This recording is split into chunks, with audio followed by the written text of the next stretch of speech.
এই যে শেখ হাসিনার যে উন্নয়নের ধারা, এই যে বাংলাদেশের যে দিকে থাকে আপনার টেকনাফ থেকে তেতুলিয়া, রূপসী থেকে পাতুরিয়া, উন্নয়ন দেখলে চোখ জুড়ে যায়। আপনার বর্তমানে এই যে দুই একটা সমন্বয়ক উপদেষ্টা আছে, এরা দুই সাইডে উন্নয়নমূলক কাজ করে পুরা বিলবোর্ড লাগে পুরা ঢাকা গাড়ি অবস্থা ভরে লাইছে। আর শেখ হাসিনা যে বড় বড় মেগা প্রকল্পের সাইন করছে, এরকম সব সাইনের যে কাগজগুলো আছে না, ওই কাগজগুলো সব যদি মাথায় দেয় তাহলে উপদেষ্টা সমন্বয়কে মাথায় করে পারবো না। শেখ হাসিনার নামে আমি মনে করি প্রত্যেকদিন বাঙালি স্লোগান দেওয়া উচিত।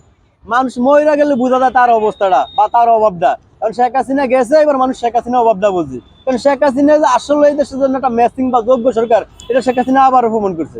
আবারও প্রমাণ করছে যে আওয়ামী লীগ হাইরা গেলে হাইরা যায় বাংলাদেশের মানুষ। ছাত্ররা কোথাও যে একটা আসন পাইবো এটা আমার মনে হয় না। আর আওয়ামী লীগের যে সবচেয়ে বেশি খারাপ সময় পার করে, তারপরও আওয়ামী লীগ নির্বাচন করলে 40 থেকে 50টা ম্যাক্সিমাম আসন পাওয়ার সম্ভাবনা আছে। ওই আওয়ামী লীগকে নিষিদ্ধ করতে যায় যারা একটা আসন হইব না তারা অনেকটা আপনার ওই যে লক্ষ টাকার বাগান খায় 2 টাকা ছাগল, এরকম একটা অবস্থা। যেই কয়জন লোক চিল্লাচিল্লি করে আওয়ামী লীগকে নিষিদ্ধ করতে হইব, এত বেশি কর্মী দৈনিক আওয়ামী লীগের জন্মায়। আওয়ামী লীগকে নিষিদ্ধ করা হইব আত্মঘাতী। আওয়ামী লীগের আঘাত করা আর মৌসাকে ঢিল মারা সমান কথা। কই ফলাবে ওই সমন্বয় উপদেষ্টারা? জঙ্গলে মঙ্গলে কবরে কোথাও নিস্তার হইব না। কবরে তো আড্ডি উঠে ফিটে ফিটে আওয়ামী লীগ। কেউ থাপ্পড় দিলে তারা লাথি দেওয়ানোর ব্যবস্থা আওয়ামী লীগের আছে।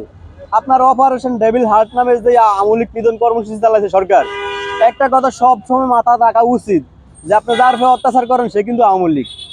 ঠিক আছে, আপনার আওয়ামী লীগ টাক্কা পাতি, আপনি সাপ লয়ে চিন্তা করে লাভ নেই, আওয়ামী লীগ তার চেয়ে বড়টা। শুধু একটা মাথা রাখেন, যার ফলে অত্যাচার করেন ওইটা কিন্তু বাংলাদেশ আওয়ামী লীগ। আওয়ামী লীগ এই দেশের থেকে কোনোদিনও বিলীন হইব না। এই ওয়ার্ল্ডে যতদিন বাংলাদেশের মানচিত্র থাকবো ততদিন আওয়ামী লীগ থাকবো। হয়তো নেতার পরিবর্তন হইব, কারণ আওয়ামী লীগ এই দেশের সাধারণ মানুষের দল। একদম নিম্নবিত্ত যেসব মানুষ আছে, খেতে খাওয়া রিক্সাওয়ালা, শ্রমিক, কৃষক, এক দল। তা আপনি এই সমস্ত নিম্ন আয়ের মানুষের তো ব্রাশ ফায়ার করতে পারবেন না, তার মানে আওয়ামী লীগের শেষ করতে পারবেন না।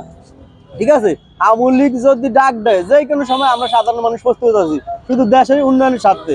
আপনার এই যে শেখ হাসিনার যে উন্নয়নের ধারা, এই যে বাংলাদেশের যে দিকে থাকে আপনার টেকনাফ থেকে তেতুলিয়া, রূপসী থেকে পাতুরিয়া, উন্নয়ন দেখলে চোখ জুড়ে যায়। আপনার বর্তমানে এই যে দুই একটা সমন্বয়ক উপদেষ্টা আছে, এরা দুই সাইডে উন্নয়নমূলক কাজ করে পুরা বিলবোর্ড লাগে পুরা ঢাকা গাড়ি অবস্থা ভরে লাইছে। আর শেখ হাসিনা যে বড় বড় মেগা প্রকল্পের সাইন করছে, এরকম সব সাইনের যে কাগজগুলো আছে না, ওই কাগজগুলো সব যদি মাথায় দেয় তাহলে উপদেশের সমন্বয়কে মাথায় করে পারবো না। তো শেখ হাসিনার নামে আমি মনে করি প্রত্যেকদিন বাঙালি স্লোগান দেওয়া উচিত। মানুষ মহিলা গেলে বোঝা যায় তার অবস্থাটা বা তার অভাবটা। কারণ শেখ হাসিনা গেছে, এবার মানুষ শেখ হাসিনা অভাবটা বুঝি। কারণ শেখ হাসিনা যে আসলে এই দেশের জন্য একটা ম্যাচিং বা যোগ্য সরকার, এটা শেখ হাসিনা আবারও প্রমাণ করছে। আবারও প্রমাণ করছে যে আওয়ামী লীগ হাইরা গেলে হাইরা যায় বাংলাদেশের মানুষ। আপনি বিগত সময় দেখছেন না, এই যে আওয়ামী লীগের বিশেষ করে আপনার আমার এলাকায় 31 কোটি টাকা বাজেট করে বান দিছে, একটা শহরাঞ্চল এলাকা। ওই জায়গায় এত আকর্ষণীয় জায়গাও না, তার মানে পুরো একটা এলাকা সেভ, আমার ঘর বাড়ি সেভ, এরকম হাজার মানুষ সেভ হয়ে গেছে রামগতির কমলনগর। তাহলে শেখ হাসিনার এই খারাপ অবস্থা, আওয়ামী লীগের এই খারাপ অবস্থায় আমরা তো অবশ্যই শেখ হাসিনার নামে স্লোগান দেবো। আর না তো এটা জাতীয় বেইমানি করে হইব রে ভাই। শেখ হাসিনা আমগুলো বাঙালি লেগে করছে, আমরা শেখ হাসিনা লেগে করুম। আপনার জেলও নিবেন, আপনি কত লাখ মানুষ জেলও নিবেন, আপনি 1 মাস জেল নেন, বাংলাদেশ সব জেল ভরিয়া যাইব। তারপর তো আওয়ামী লীগের কর্মী থাকিয়া যাইব, তারা আন্দোলন করবো। আপনি সব আওয়ামী লীগ দৈরা নিয়ে যখন জেল আর আটবো না, পরে কি আপনি আসিফ নজরুলের বাড়িতে নিয়ে উঠাইবেন? আওয়ামী লীগের শেষ করার প্রশ্ন আইন না, শেষ হওয়ার বুঝের দল বাংলাদেশ আওয়ামী লীগ না। আপনার এই যে ছাত্ররা নির্বাচন করবো কয়, ছাত্রকে মধ্যেই তো কয় ছাত্র করে ভোট দিব না, তাই আমগো জনগণের কুত্তা কামড় দিছে, আমরা করে ভোট দিতাম যাবো। আর ঢাকা ভার্সিটিটা হয়ে গেছে বর্তমানে এফডিসি, প্রতিদিন নাটক চলে, নাটকের এক এক দিন এক এক পর্ব। আপনার মিডিয়া প্রেস সব ওই জায়গায় থাকে ভাইরাল হওয়ানোর জন্য। এখন এই ভার্সিটি আমার মনে হয় বিশ্ব থেকে অ্যাওয়ার্ড পাইব। কেমন আবার এটা আপনার কিন্তু পৃথিবীতে আরো বড় বড় ভার্সিটি তো আছে, ক্যালিফোর্নিয়া, ক্যামব্রিজ, অক্সফোর্ড, হার্ভার্ড, এই সব বিশ্ববিদ্যালয়ের মূল হেডকোয়ার্টার বানাবে এটারে। এই যোগ্যতাটা কি? তো এটা যোগ্যতা আছে তো, কারণ আইজও পৃথিবীর 100 ভার্সিটির মধ্যে বাংলাদেশ বিশ্ববিদ্যালয়ের নাম নাই।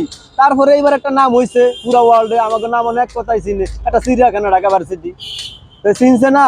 আপনার এই যে নির্বাচন তো করবো, নিজেকে মধ্যে ছাত্রদের মধ্যে যে ডিসিপ্লিন, এইটাই রাখতে পারবো না, রাখতে পারে না। একটা জাতিরে কেমনি ডিসিপ্লিনে রাখবো? ছাত্ররা এখনো যথেষ্ট আবেগী আর এখনো আক্ষেপে ভরা, এখনো কোনো ভালো সিদ্ধান্ত নেওয়ার মতো উপযোগী সময় তাদের এখনো আইয়ে নেয়। আগে তারা একটা ডিসিপ্লিনে আসুক, তারপরে এই দেশের প্রধানমন্ত্রী হোক বা জাতিসংঘের মহাসচিব হোক, যা হোক হোক, কোনো সমস্যা না। আপনারা এখন তো তারা সুস্থই হয় না, আমরা তো দ্রুত সুস্থতা কামনা করি। কাদের? এই ছাত্র সমন্বয়ক যারা আছে এরা টোটালি বর্তমান সময় অসুস্থ। কারণ একদিনও না যায় না যে দিন যারা মারামারি না করে।